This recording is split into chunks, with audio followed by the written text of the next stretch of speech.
Abre a sua Bíblia comigo, 2 Pedro, capítulo 3, versículo 9. 2 Pedro, capítulo 3, versículo 9.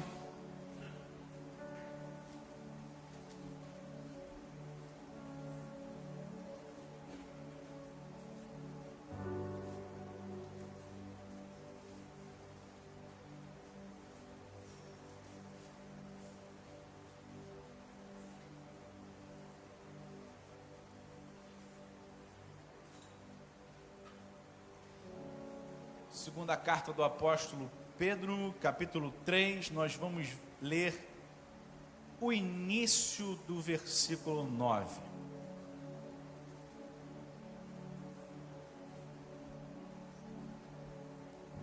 Todos acharam, amém?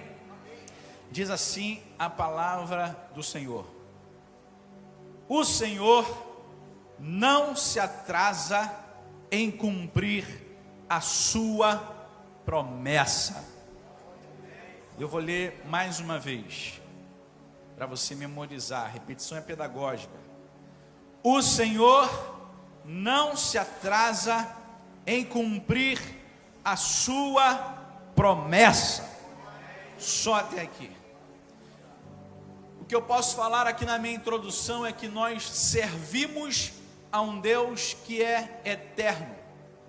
Por ser eterno, Ele não está preso ao tempo, mas Ele é dono do tempo e age dentro do tempo. Eclesiastes capítulo 3, versículo 1 vai dizer que há tempo para todo o propósito debaixo do céu. No versículo 11 ele vai dizer que Ele fez tudo apropriado ao seu tempo, ou para o momento certo, para o momento exato. Aqui Pedro está dizendo que o Senhor não se atrasa em cumprir a sua promessa. O que a palavra de Deus me ensina é que existe um momento exato de Deus agir na minha vida, na sua vida e na sua casa. O que eu preciso entender e saber é que o tempo de Deus não é o meu tempo. E eu queria que você repetisse isso comigo nessa noite. O tempo de Deus não é o meu tempo. Queria que você falasse mais uma vez para ver se você acredita nisso que você está falando. O tempo de Deus não é o meu tempo. Fale mais uma vez. O tempo de Deus não é o meu tempo.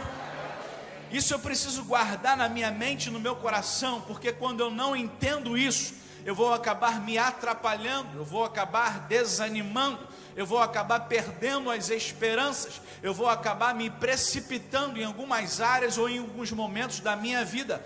Porque quando eu acho que o tempo está passando e nada está acontecendo, quando eu acho que eu estou vivendo de uma forma ou de alguma maneira atrasado, que aquilo que Deus me prometeu, aquilo que Deus falou, aquilo que Deus liberou ao meu respeito não está acontecendo, e eu acredito ou eu penso que estou atrasado. Você precisa entender que o tempo de Deus não é o seu tempo.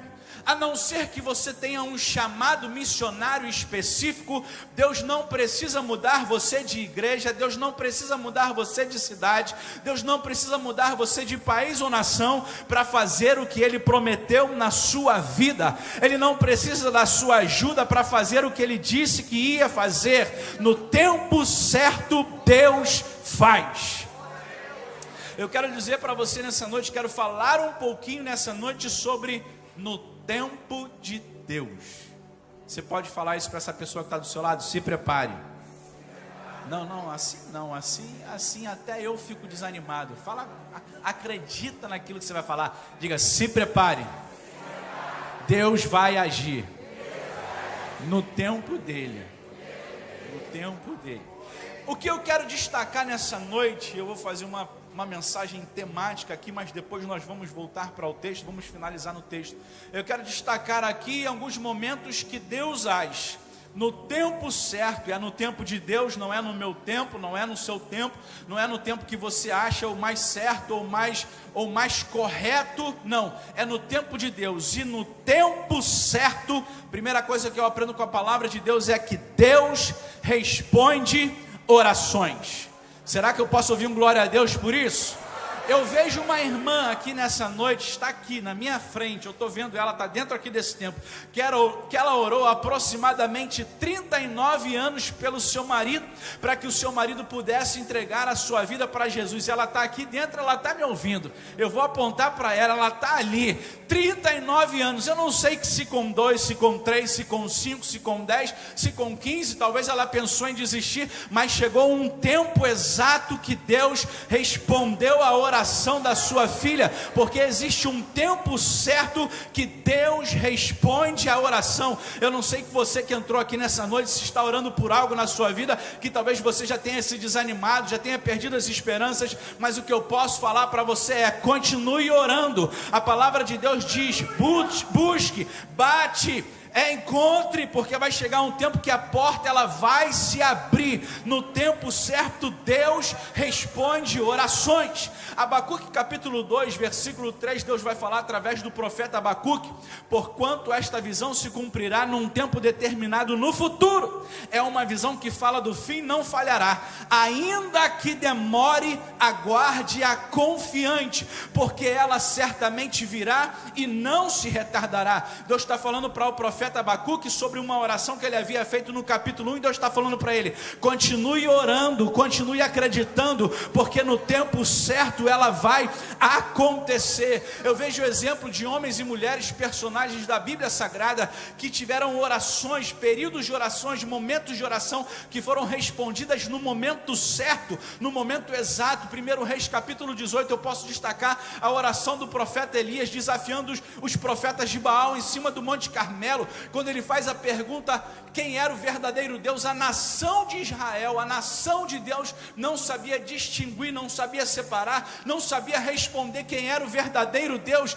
Mas o desafio de Elias para os profetas era: o Deus que responder por fogo é o verdadeiro Deus. O final da história você conhece. A oração de Elias, Deus responde com fogo, cai fogo do céu, e uma nação inteira se volta para Deus, porque no momento certo Deus responde a oração. Em 1 Samuel capítulo 1 versículo 1, você conhece a história de Ana, uma mulher estéril que não possuía filhos, e através da oração daquela mulher, Deus responde a oração de Ana e entrega para ela Samuel, que vai se tornar um dos grandes juízes, sacerdotes e profetas do Antigo Testamento, porque no tempo certo Deus responde a oração. Você pode falar para mim sobre a oração de Paulo em 2 Coríntios capítulo 12, quando Paulo ora para Deus pedindo para que Deus pudesse tirar aquele espinho na carne. Senhor, tira esse espinho da carne. O mensageiro de Satanás que por 3 vezes vem nos bofetear Paulo, e Deus fala para Paulo: Paulo, a minha graça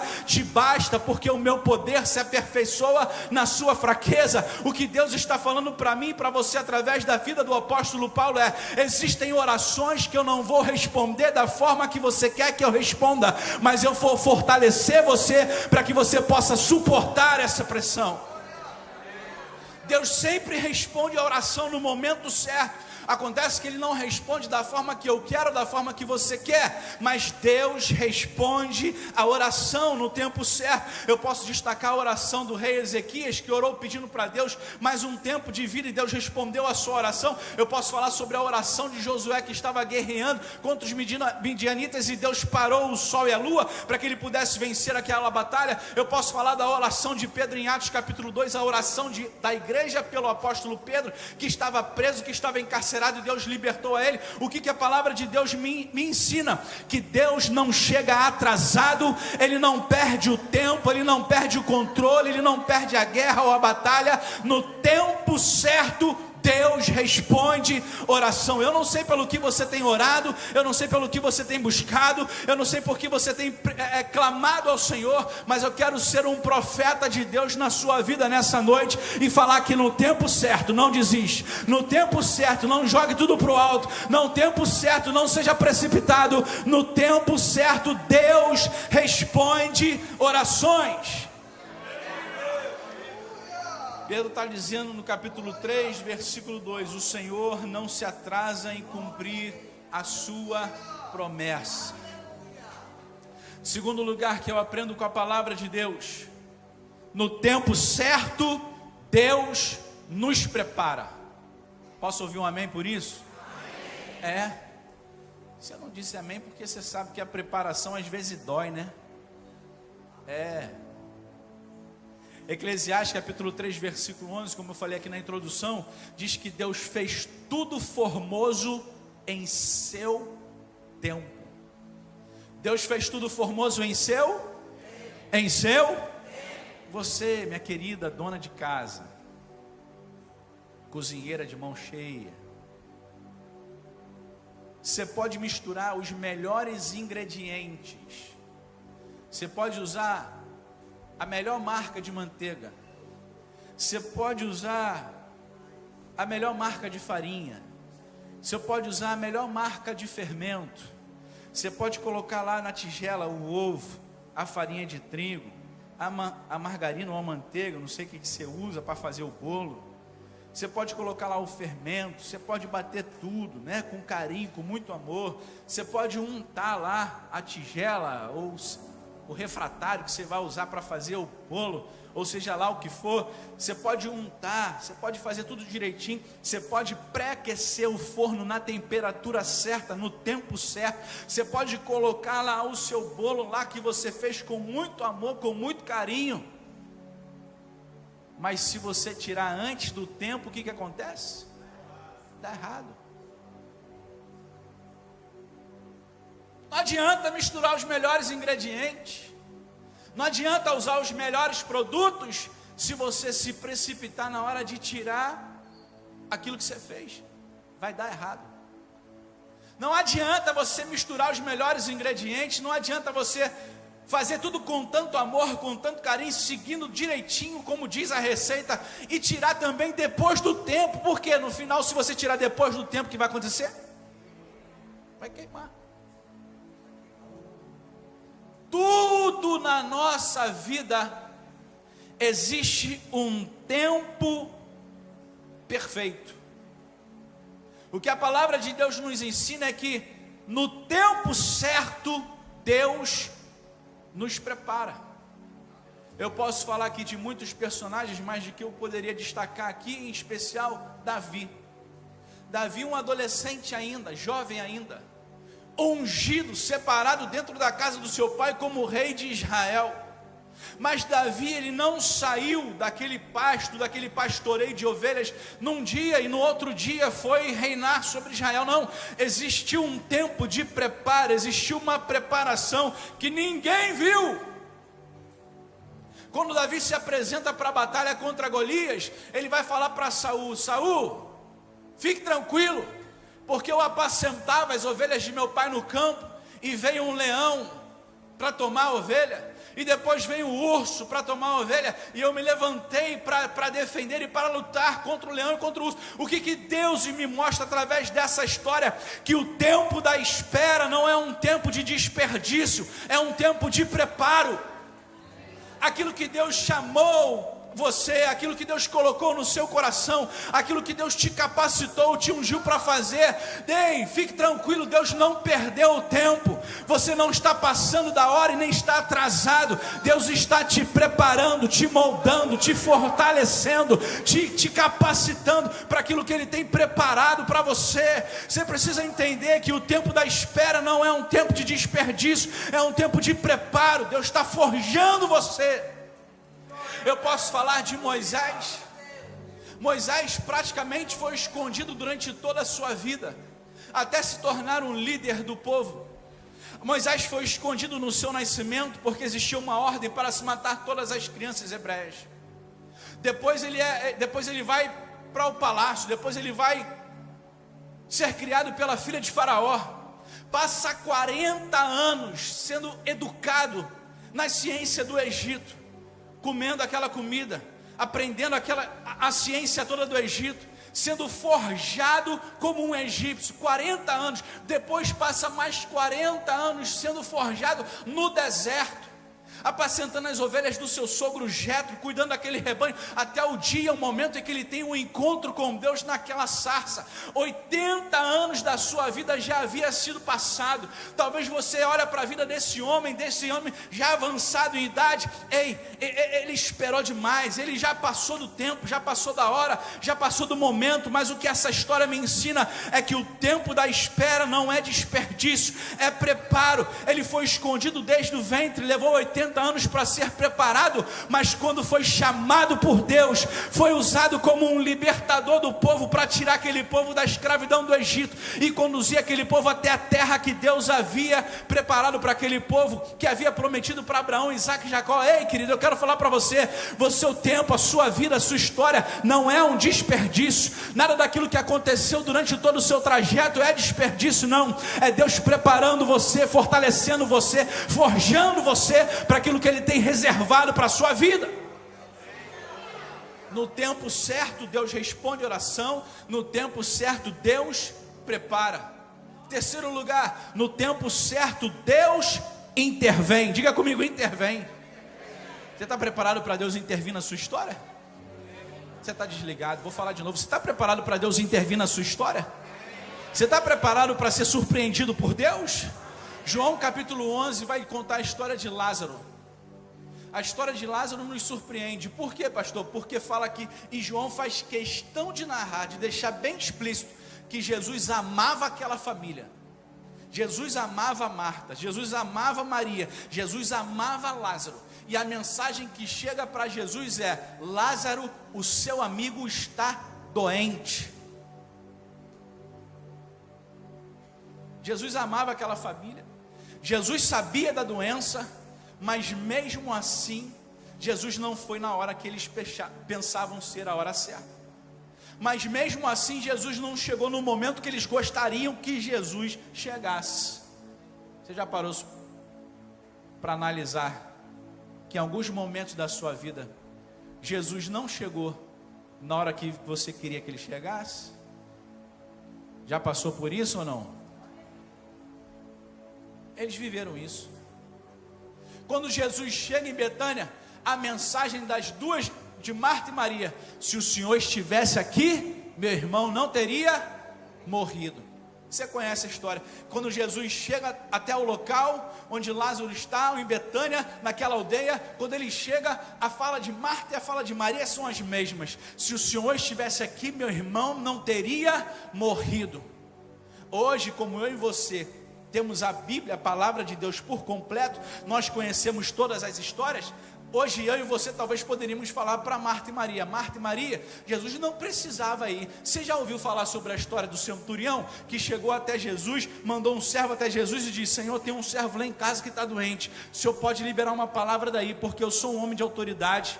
Eu digo a um servo vai, ele vai. Eu digo a um servo vem, ele vem. Eu digo a um servo faz isso, ele faz isso. Então basta uma palavra sua que o meu servo lá em casa vai ser curado. Mas Marta e Maria não. Quando Jesus chegou, elas disseram: se o Senhor estivesse aqui, meu irmão não teria morrido. Mas chega um momento em que a gente vai perceber nessa história que o atraso de Deus em agir, e o atraso é entre aspas, porque Deus não chega atrasado, Ele chega atrasado talvez na minha lógica, na sua lógica, no meu entendimento e no seu entendimento, mas vamos dizer que o atraso de Deus em agir não é negligência, não é descaso. Deus sabe o momento exato em que o milagre na sua vida vai se tornar um testemunho poderoso para alcançar outras vidas, porque Deus tem o tempo certo de intervir na sua história, na sua casa e na sua família. Em Esther capítulo 4, versículo 14, Mardoqueu vai falar com Esther: quem sabe se não foi para esse momento, se não foi para esse tempo certo que Deus te levantou como rainha da Pérsia. Ei, eu quero falar para você nessa noite que entrou aqui, querido, Deus tem o momento certo de intervir na sua história. Não perde as esperanças, não pense que já está tudo perdido, não pense que o inimigo, Satanás, já ganhou essa batalha. Não, no tempo certo Deus vai intervir na sua casa, no tempo certo Deus vai intervir na vida dos seus filhos, no tempo certo Deus vai intervir na sua família, no tempo certo Deus intervém na sua história. Quarto lugar, o que eu aprendo? Em quarto lugar, o que eu posso aprender com a palavra de Deus? No tempo certo, Deus responde oração. No tempo certo, Deus prepara. No tempo certo, Deus intervém. Quarto lugar, no tempo certo, Deus restitui. Eu quero que você seja um profeta de Deus para essa pessoa que está do seu lado agora. Diga para ele ou para ela aí: no tempo certo, Deus restitui. Diga mais forte, diga com fé, diga acreditando nisso. No tempo certo, Deus restitui. Ei, eu posso ser muito franco e muito sincero com você. Eu não sou pregador de autoajuda. Eu não sou pregador só de vitória. Essa igreja não é uma igreja que prega só mensagem de vitória. Mas eu acredito num Deus que tem prazer em abençoar o seu povo. E a palavra de Deus me ensina que no tempo certo, Deus restitui. Tudo aquilo que você foi lesado, roubado, prejudicado, vai chegar um tempo da restituição de Deus para a sua vida. O profeta Joel, no capítulo 2, versículo 25, Deus vai falar através do profeta Joel: haverei eu de vos restituir os anos que foram consumidos pelo gafanhoto, pelo assolador, pelo destruidor, pelo cortador, meu grande exército que mandei para vos castigar. O que Deus está falando para o profeta Joel? Aquilo que Deus já havia alertado o seu povo desde a lei, desde os profetas. Se o povo se afastasse de Deus, se o povo se distanciasse de Deus, se o povo abandonasse a Deus, Deus enviaria um exército contra ele, os inimigos contra ele, os gafanhotos, as pragas para devorar as suas plantações. Deus fecharia os céus, não derramaria a chuva sobre a terra, e a nação de Israel está vivendo esse tempo. Mas quando o povo se volta para Deus, a palavra de Deus é: eu vou restituir tudo aquilo que foi roubado, tudo aquilo que foi destruído, tudo aquilo que foi que o cortador levou, meu grande exército que mandei contra vocês. Deus continua falando nos versículos seguintes: então comereis à vontade até vos fartardes, e louvareis o nome do Senhor, o vosso Deus, que realizou maravilhas em vosso benefício. Jamais o meu povo será humilhado, e vós todos sabereis que eu estou convosco, ó Israel, e que eu sou o Senhor, o seu Deus, e não há nenhum outro. Nunca mais o meu povo será envergonhado. Você pode bater no seu peito e dizer: eu sirvo a um Deus que no tempo certo vai enviar a restituição sobre a minha vida, sobre a minha casa, sobre a minha família. Será que tem alguém aqui nessa noite que pode receber essa palavra? Vai chegar um tempo de restituição, querido. Tudo aquilo que foi roubado, tomado, destruído, tem restituição de Deus para a sua vida. Eu posso falar do apóstolo Pedro, Lucas capítulo 22. E não é só de bênção financeira não. Deus vai restituir tudo aquilo que foi tomado de você. E não é só de bênção financeira não. Eu posso falar do apóstolo Pedro em Lucas capítulo 22, que o cenário de Pedro ali era o fim. Que cenário é esse, pastor? Um momento em que Jesus está sendo levado, conduzido para a cruz, para ser julgado, e ele está próximo a uma fogueira, e as pessoas começam a falar: você é um deles. E ele diz: não, não sou. E as pessoas falam: não, você é um deles. E ele diz de novo: não, não sou. Não, mas você é um deles, você fala igual a eles, você anda igual a eles, você se veste igual a eles, você é um deles, você é um daqueles que ficavam próximos a ele. Ele começa a blasfemar, começa a falar injúrias, ele nega a Jesus. Pedro aqui nesse momento está vivendo o pior dia da sua vida, porque o mesmo apóstolo Pedro que disse: para onde iremos nós? Só tu tens as palavras de vida eterna. O mesmo apóstolo Pedro que disse: tu és o Cristo, o Filho do Deus vivo. O mesmo apóstolo Pedro que reconheceu a messianidade de Cristo, é o mesmo apóstolo Pedro que agora está dizendo: não, eu não conheço esse homem, eu não sei do que vocês estão falando. Lucas capítulo 22 fala sobre um discípulo derrotado pelo medo, envergonhado pelo medo, mas graças a Deus, que a história de Pedro não termina em Lucas capítulo 22. Como assim, pastor?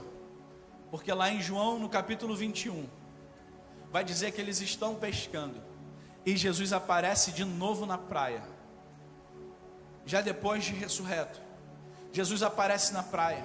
João vira para Pedro e fala: Pedro, é o mestre.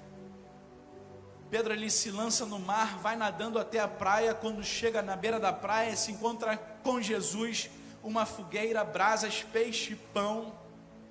Tem aquele momento de comunhão, aquele momento de confraternização. Os discípulos chegam depois, e Jesus começa agora a tratar com o apóstolo Pedro. Você conhece a história. Aquele homem que havia negado a Jesus, agora Jesus, que havia sido negado por Pedro, pergunta para ele: Pedro, tu me amas?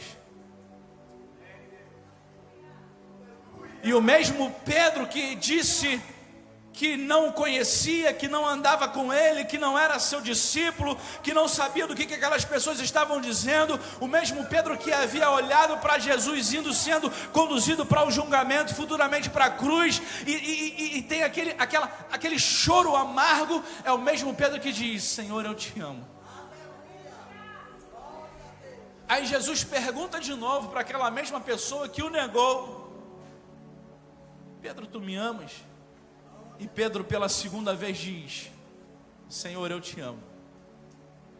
E Jesus pergunta a terceira vez para aquele que o negou: Pedro, tu me amas? E Pedro responde pela terceira vez: Senhor, tu sabes de todas as coisas. Tu sabes que eu te amo.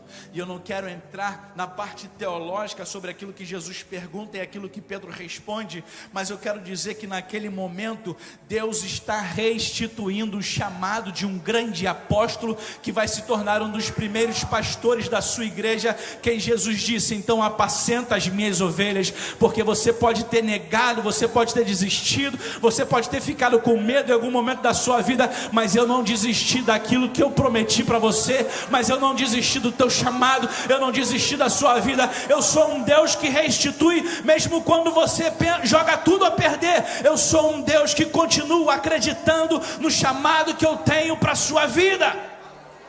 Porque o Deus que eu sirvo é um Deus que restitui. Eu posso falar do testemunho da vida de Jó. Jó capítulo 42 versículo 10 vai dizer: e o Senhor mudou o cativeiro de Jó enquanto ele orava pelos seus amigos. Também o Senhor deu a Jó 2 vezes mais do que ele tinha. Eu quero que você repita isso comigo aqui. Repete comigo: 2 vezes mais. Não diga mais forte, diga 2 vezes mais. Diga: Deus deu a Jó. Diga mais forte: Deus deu a Jó 2 vezes mais. Diga: 2 vezes mais. O que a palavra de Deus está dizendo para mim e para você com a história de Jó é que Deus é um Deus que restitui no tempo certo de Deus. Deus escreve uma nova história no tempo certo de Deus, a restituição para a minha vida, para a sua vida, no tempo certo de Deus. Deus deu a Jó 2 vezes mais o dobro de tudo aquilo que ele tinha. Se prepare, Adevec Natal, para um tempo de bênção. Se prepare para ser surpreendido por Deus. Se prepare, porque no tempo certo Deus restitui. Quinto lugar, o que eu aprendo com a palavra de Deus? Ele responde oração, ele prepara, ele intervém, ele restitui, e em quinto lugar, Deus cumpre promessas. Eu queria que você falasse isso comigo: Deus cumpre promessas. Números capítulo 23, versículo 19. Deus não é homem para que minta, e nem filho do homem para que se arrependa. Porventura diria ele, não faria, ou falaria e não cumpriria. Hebreus capítulo 10, versículo 23 vai dizer: sem duvidar, mantenhamos inabalável a confissão da vossa esperança, porquanto quem fez a promessa é fiel para cumprir. No tempo certo de Deus, ele cumpre promessas. O que Pedro está falando é que o Senhor não se atrasa em cumprir a sua promessa. E sobre muitos testemunhos que eu poderia trazer aqui, eu posso falar de um dos grandes personagens da Bíblia, Abraão e Sara, que recebe uma promessa em Gênesis capítulo 12 e só vai viver o cumprimento daquela promessa em Gênesis capítulo 21. 9 capítulos, aproximadamente 25 anos de espera. 25 anos de espera daquilo que Deus prometeu para aquilo que Deus cumpriu. Por quê, pastor? Porque não é no meu tempo, não é no seu tempo, é no tempo exato que Deus tem para a minha vida e para a sua vida. Paulo vai dizer em Romanos capítulo 4, versículo 19, que Deus esperou o momento certo. Que momento é esse? O momento em que o corpo de Abraão morreu, o corpo de Sara morreu, a capacidade humana de gerar filhos, do que eu estou dizendo, a capacidade humana de gerar filhos de Abraão, a capacidade humana de gerar filhos de Sara, Deus esperou o momento do seu corpo mortal já ser enfraquecido para que ele pudesse realizar o seu milagre. No tempo certo de Deus, Deus cumpre promessas. Talvez aquilo que você está vivendo, o momento ou a circunstância que você esteja vivendo, você está pensando, pastor, já passou tanto tempo que não adianta mais, já passou tanto tempo que não tem mais jeito, já passou tanto tempo que eu nem acredito mais e nem oro mais. Deixa eu falar para você, no tempo certo de Deus, Deus cumpre promessas. Eu posso falar para você da história de Caleb em Josué capítulo 14, quando Caleb vai lembrar Josué da promessa que Deus havia feito a ele através do seu servo Moisés. Caleb vai dizer: desde então o Senhor me guardou com vida de acordo com a sua promessa. Faz 45 anos. Quantos anos eu falei? Fala quantos anos eu falei? Caleb está lembrando a Josué, fazem 45 anos que o Senhor fez essa declaração a Moisés, quando Israel andava pelo deserto, e eis que agora eu estou com 85 anos, um senhor de idade, me respeito, com todo respeito, mas um senhor de idade com 85 anos está lembrando a Josué que Deus havia feito uma promessa quando ele tinha 40 anos de idade, e ele vai dizer no versículo 11, todavia, ainda me sinto tão forte como no dia que Moisés me enviou naquela missão. Eu queria que alguém dissesse isso comigo aqui: eu ainda estou forte. Você pode dizer isso comigo: eu ainda estou forte. Você pode declarar com fé isso: eu ainda estou forte. Diga: eu ainda acredito. Diga: eu ainda estou preparado. Diga: eu ainda estou forte. Diga: eu ainda acredito naquilo que Deus liberou ao meu respeito. Não importa o tempo que passou, mas tudo aquilo que Deus disse ao meu respeito vai acontecer. Caleb disse: eu ainda estou forte, como há 45 anos atrás. Será que tem alguém aqui nessa noite que pode dizer: Senhor, eu ainda estou forte, eu ainda acredito naquilo que o Senhor prometeu para a minha vida, no tempo certo de Deus. Deus cumpre promessas.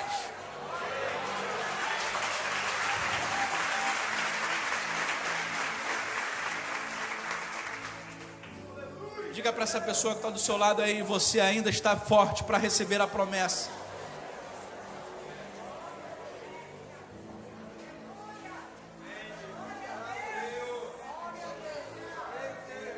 Porque esse coroa aqui com 85 anos dá banho em muito jovenzinho aí hoje em dia, hein? O bicho com 85 anos falou: eu ainda estou forte, eu ainda estou preparado, eu ainda acredito. O tempo não passou, ou se o tempo passou, não importa, mas eu ainda estou aqui esperando aquilo que Deus prometeu para a minha vida. E o que Pedro está dizendo em 2 Pedro capítulo 3, versículo 9? Que o Senhor não se atrasa em cumprir a sua.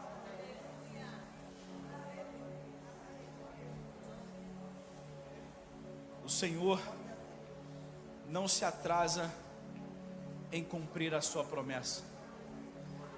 Fica de pé, como diz o pastor Luciano Subirá, só para você achar que está acabando.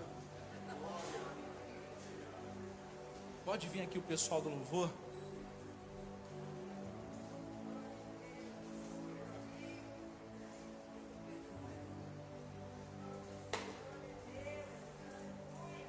O Senhor não se atrasa em cumprir a sua promessa.